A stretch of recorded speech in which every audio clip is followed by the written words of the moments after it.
Let's get to the fun stuff. What to do with your core and pelvic floor when we are using this finger training tool. I really like using this finger training tool during pregnancy and early postpartum. You do not have to do this during early pregnancy. If you have a higher training age on the hangboard, it's really not necessary during the first trimester, especially to move away from hanging overhead.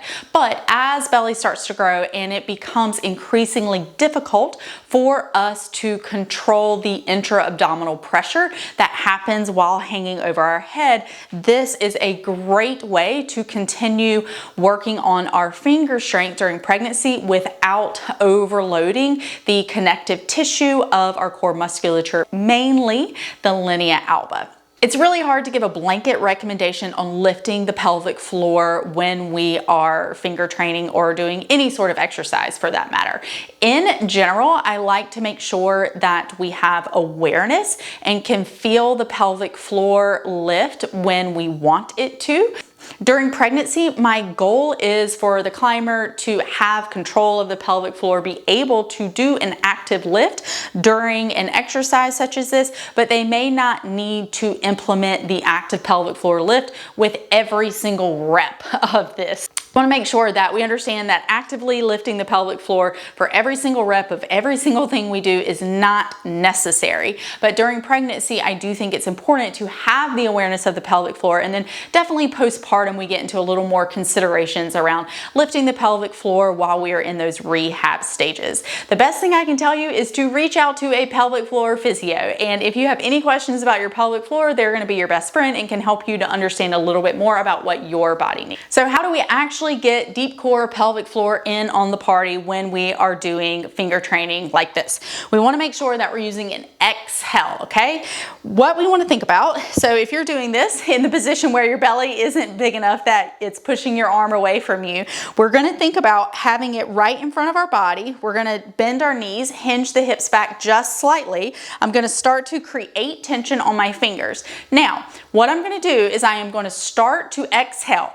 As I continue to exhale, I will straighten my knees. When I start to exhale, what I should feel is my low belly, so in between my hip bones, pull away. I want to make sure that as I get into the hang, my low belly continues to pull away. And if I want to, or if I've decided that's what I need, I actively lift my pelvic floor. I'm going to continue to exhale for the duration of the hang. So let's say we're doing 10 seconds. We would really nice exhale. The reason for the exhale is because an active exhale helps to engage your transverse abdominis muscles. We want to remember exhale, engage. You do not always have to exhale, but especially when we're trying to learn to coordinate these systems, an exhale is going to be really beneficial for the patterning of these movements and systems working together. So again, what you're looking for is you're going to start with a tiny bit of an exhale, like half a second, and then we have tension in our fingers, okay? So I'm starting my exhale, then I'm going to stand,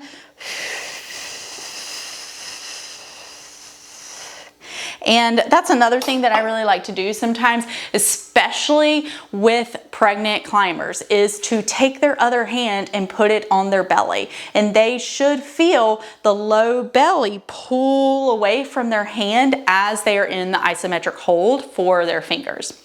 So let's say you're like, but Joy, I can't do it in the front. My belly is in the way now. So we can do it by your side. And these same principles will follow. You're just going to have the weight by your side instead of in between your legs.